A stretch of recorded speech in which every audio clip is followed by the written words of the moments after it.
Hello everyone, modestly annoyed foreigner here. Let's get started. So first, YouTube manually reviewed my travel vlog and approved it for monetization. The video then went viral with 270k in only 1 week. And I was very happy, because it's been so long since I was able to reach so many new people. YouTube might be good in a lot of ways, but it's completely terrible in other ways. And as a creator, I'm constantly fighting an uphill battle. I don't even reach my subscribers anymore because YouTube's notification system is so broken, and it's not a political thing either. I mean, if you ask any bigger YouTuber, chances are they're gonna tell you of complaints they've gotten from people about this. I spoke to one fan recently who told me that he's subscribed and yet he doesn't see my videos in his feed, but he gets Clara Henry's videos in his feed, which is a big Swedish feminist YouTuber. So maybe it's a little bit political? I don't know. I'm also blacklisted from the trending page because YouTube decided it's only for corporations who are willing to pay and safe cookie-cutter content. Even someone as harmless as iDubbbz gets censored on there, so the trending page isn't even what's trending. It's just what's politically correct. And this isn't the way it used to be. I, as a creator, want to reach out because I pour my heart into my work. I really care about what I do, and so it felt really good to get a viral video because it felt like my work paid off in a way that's not as frequent anymore. But after a week, that video gets blocked worldwide. Because since I used less than 1 minute of footage from a Journeyman documentary, the entire 20 minutes aren't allowed to exist. Common sense, right? And this is how dumb YouTube is about it. Quote, manual verification is for the content in the video, whereas copyright restrictions are controlled by the copyright owner. Hope this helps clarify. All this clarifies is that you refuse to take responsibility for your website. Something a lot of people don't know about copyright claims is that it's a scam. In a nutshell, YouTube's system works like this. I upload a video, someone makes a copyright claim. Since their claim is bullshit, I do a dispute citing fair use, naming why it's obvious fair use with things like, quote, my video is non-commercial and transformative in nature. It doesn't use more of the copied footage than needed. It doesn't have a negative effect on the market for the original work, since all I'm doing here is advertising you and giving you more viewers, so I, as the alleged thief, am actually giving you more business. I'm not stealing anything, I'm giving you more business. And most importantly, the majority of the video is my own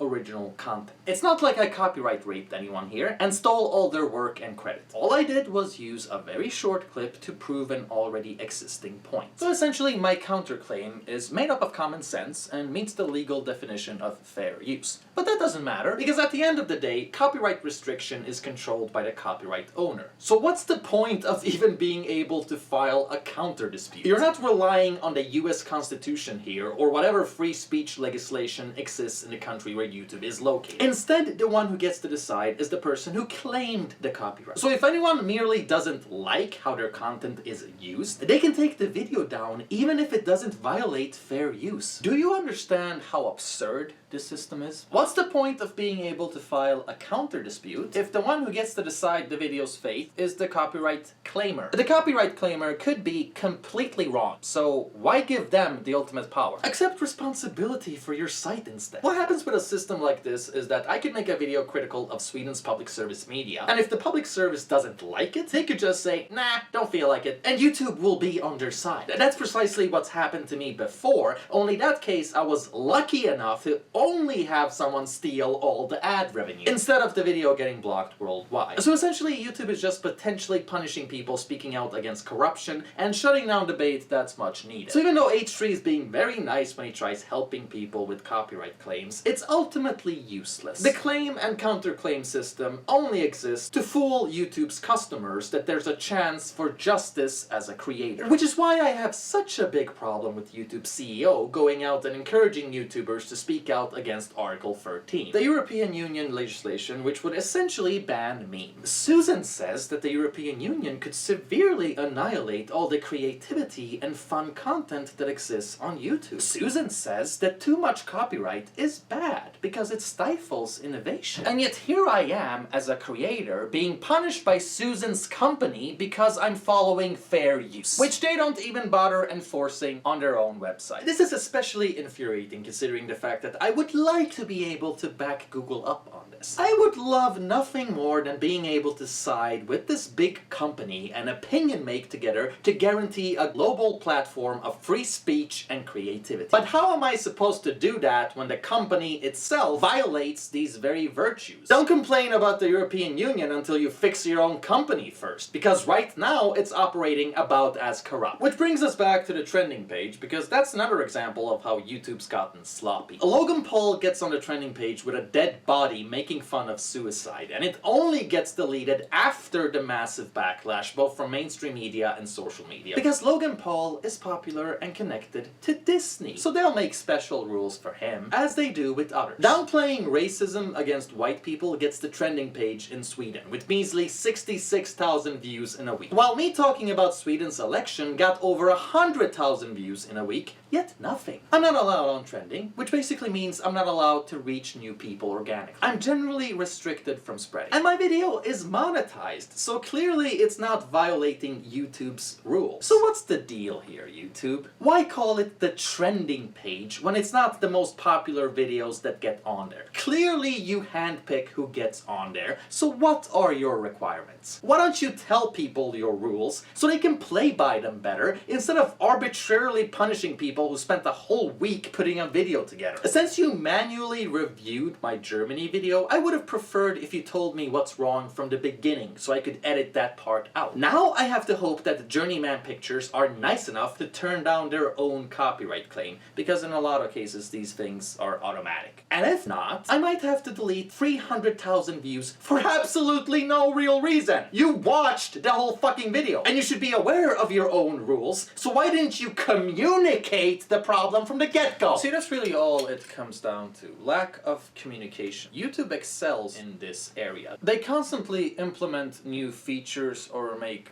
algorithm changes without telling people, so creators are left in the dark on how to create. Does this sound like a successful company that's going to last in the long run? Or does it sound like a shitty fad that only sticks around until something better comes along, like MySpace was? No corporation is invincible, because every corporation is made up of its consumers. You are only as good as the people who make you a thing. So if you want to survive as a corporation, make sure you're on the same level as your customers. Namely, the creators and viewers who make your site a thing to begin with. But that's not something you can do if you're refusing to communicate with them.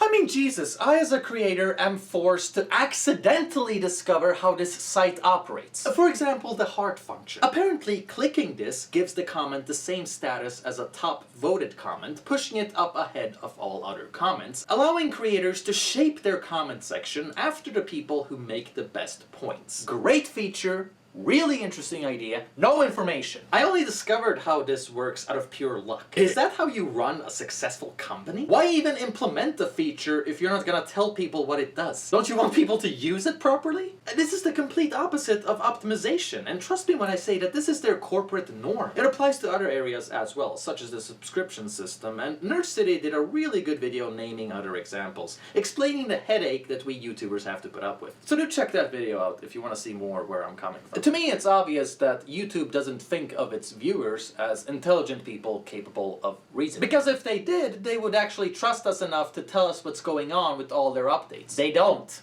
They treat us like a social experiment instead. Just look at the way they interact with your audience. People have a legitimate right to be mad about mass demonetizations that make no sense, and the trending page being manipulated into losing substance. Yet the people working for YouTube are so entitled that they respond with stuff like, "and yet you follow us." Really bragging about their monopoly and letting us know that they do look down. Acting cocky about the fact that we don't have anywhere else to go. Yet. Here's the thing though. YouTube can't afford to be leftist. You're a progressive company that has to rely on conservatives and edgelords to bring in viewers and revenue. Maybe it's time to realize that the private isn't political. Your best interest is free speech for people that you disagree with, because it keeps your site exciting. This is the attitude of a company that deserves to die. And it bothers me because I like YouTube. The idea of YouTube is so much bigger than the occasional SJWs you'll find in the company. I love what this site is capable of. There's so much original original content, it puts television and old media to shame. Instead of watching bite-sized interviews that run 5 minutes at a time, or stressful debates where nobody ends up making a good point, I can relax with a 2-hour stream of people exploring opposed ideas together. And I'm just talking about the political category of material. I haven't even gotten to education and entertainment. There is so much cool stuff to learn and be amazed by on this site. It's just mind-blowing if you really get into it. YouTube is essentially decentralized television, and that's the key to their success. But